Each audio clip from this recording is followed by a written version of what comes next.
Hey guys, today I wanted to walk you through how to make a digital copy of your recipes. As you can see, I'm scrolling through iBooks where I've put all of my recipe PDFs to grab on the go. It's really been helpful when I'm at the store and I can't remember what all goes in a recipe, so I can look it up quickly. I also now keep an iPad in the kitchen expressly for recipes and being able to have recipes right there instead of digging out all of my cookbooks. And believe me, I still love my cookbooks. I get my cookbooks out all the time.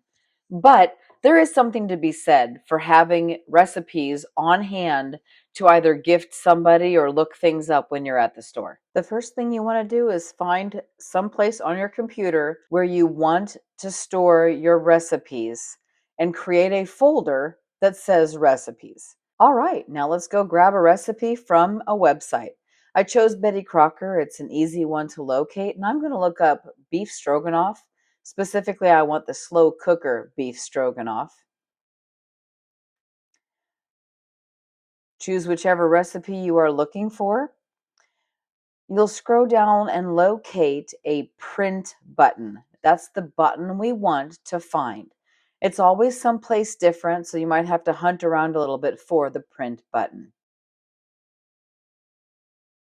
This website takes us to a preview site, and if everything looks good, then we're going to go ahead and print that. My printer has an option to save as a PDF, not printing it. So I do want to save the PDF. I'm going to go hunt for my recipe folder. And when I find my recipe folder, I'm going to highlight my recipe folder and save it in there. You can change the name at this point if you want to. Something easy for you to hunt for later. All right, we're good to go with that one. Let me show you what this looks like on a different website. We're going to go over to King Arthur.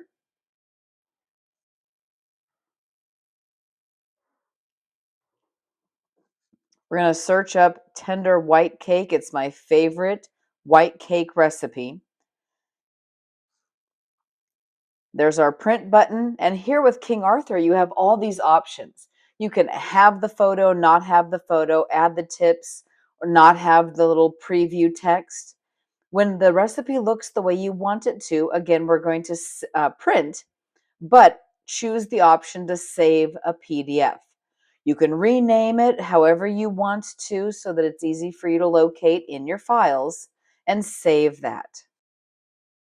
And there are websites that do not offer you a print button.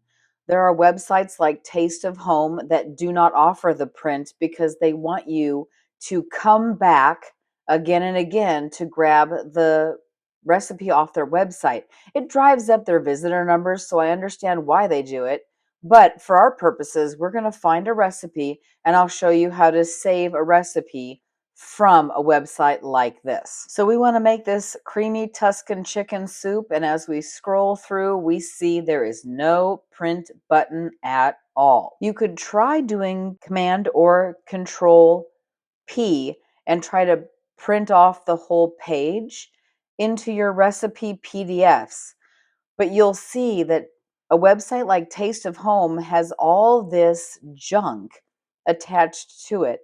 And the recipe is hard to find if you were to save that as a PDF. We don't want to do that. So the simple hack to get around something like this is to highlight everything that you want to print off. Now, as I hit print, I'm going to look and see this doesn't look the way I want it to. That's not the preview I'm looking for. So no harm, no foul. I'm going to cancel that out, go back in and highlight starting at the title and that initial image. When you go to highlight anything on a website or a web page, you're going to put your mouse at the start of where you want, click your left side of your mouse, and then drag. Do not release until you have everything highlighted that you're wanting. Perfect. Now this recipe looks exactly the way I want it to. Time to save the PDF into my file, and I'm good to go. Alrighty, now to import all of those PDFs into iBooks. You come up here to File, press Import, Go to that recipe folder where you've stored everything. Press Command or Control A to highlight every recipe, then select Import, and iBooks will handle it from there. And what I love about iBooks is that if you already have a PDF imported into their system, they won't duplicate. So you won't have 3 or 4 Tuscan chicken recipes in there. So every time I add a new recipe, I select all, import all, and it just grabs the few that it has never seen before. There are 2 ways to put your PDFs into your Kindle. Either you can email your Kindle, simply drop your PDF into an email and email it to yourself. Or there's also the import option with your Kindle, but I realized that you can only import a single PDF at a time. And that can be very tedious if you are just starting out.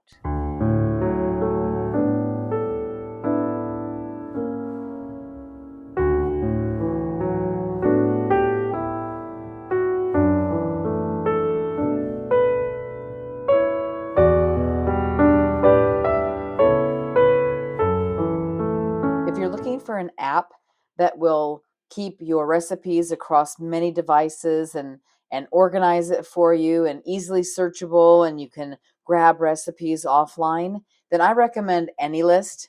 I'm not making any money off them. They don't have an affiliate program, but I love them. I've been paying for the higher subscription version of this app for years now. Let me show you how it works. You'll find the recipe that you want online in whatever web browser you want.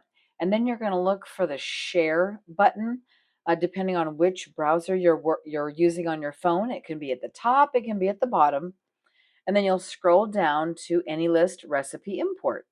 It'll grab the recipe off there. You can make whatever changes you want.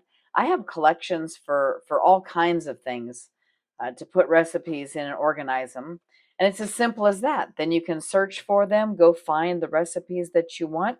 It's incredible. Another aspect about AnyList that I love, when you enter view full recipe mode, the recipe opens up and the ingredients and the steps are side by side, so I don't have to page back and forth to try to see where I am while I'm making whatever recipe I'm looking at. Also, AnyList has a stay open or a setting that it won't go to sleep. Your screen won't go blank on you while you're trying to work on your recipe. So, just many reasons why I like this app. There are also meal preps and calendars and lists that I use for a whole host of things, actually. But anyway, AnyList is just a great kitchen app that I highly recommend.